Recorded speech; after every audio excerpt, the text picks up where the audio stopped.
করবে? চুল কাটিং করবে?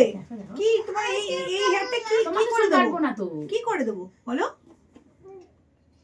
কোনটা কেটে দেবে? কোনটা কেটে দেবে? খুব ভালো করে কেটে দেবো, ঠিক আছে? হ্যাঁ। আর দেখো আরেকটা বোন এসে দেখো, ওই দেখো। তোমাকে কেটে দেবে না, ওই যে তোমাকে কেটে দেবে না তো। ঠিক আছে, দেখো দেখছি না। তোমাকে কি উঁচু করবো আরেকটু? আচ্ছা রেখে দাও। আমরা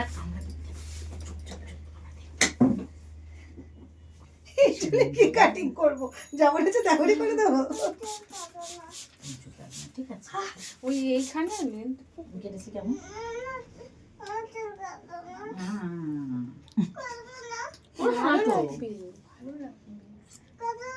আচ্ছা কাটবো না, তুই আগে দেখ। সোজা হয়ে বসো, সোজা। আরে বাবারে, সোজা হয়ে বলতে সে তো আরো কুঁজে বসে গেল। নাম কি ওর? পানিশা গার্লস।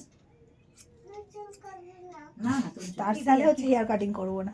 গতবার চুল কাটার 1 সপ্তাহ 15 দিন যখনই বেরোতাম, আমি চুল কাটবো না, আমি চুল কাট ডাক্তারখানায় যাওয়ার পরে 15 দিন চলবে, আমি ডাক্তারখানায় যাবো না। বসছে আর সোজা বসতে হবে না। এর হেয়ারটা কিছুই না, ওই যেগুলো মুখগুলো একটু বেরিয়েছে ওগুলোই।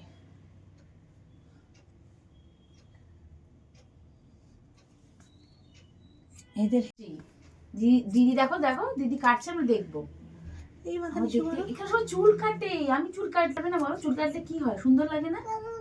তুমি চুল বাঁধতেও দাও না, চুল কেটে নাও, চোখে চুল আসবে না, বিউটিফুল লাগবে তো। তাহলে তোমার মতো কেউ কাটছে?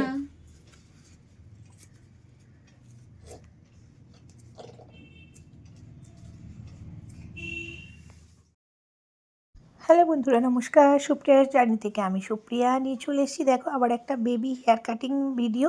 আর আজকে তোমাদের ভিডিও দেব, কারণ স্যালনে আমাদের কি কথোপকথন হয়, বাচ্চাদের হেয়ার কাটিং করতে গেলে কত অসুবিধার মধ্যে পড়তে হয় আমাদের, কত ম্যানেজ করে হেয়ার কাটিং করতে হয়, সেটাই তোমাদের সঙ্গে আজকে শেয়ার করব। আজকে কোনো ভয়েস রেকর্ড নয়, জাস্ট বাচ্চারা কি বলছে বা বাচ্চাদের সঙ্গে আমরা কিভাবে কথা বলে হেয়ার কাটিং করি সেটাই তোমাদের সঙ্গে শেয়ার করবো। তোমরা দেখতে থাকো আর সঙ্গে থাকো অবশ্যই। পেছনে যায় না, সব চুল চোখের সামনে। দেখো চুলটা তো সিল্ক না, ভালো হয় ওই জন্য মনে হয়।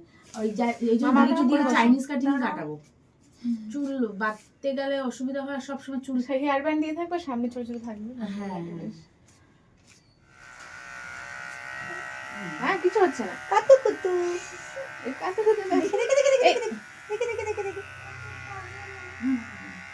দিদি হাসছে, দেখো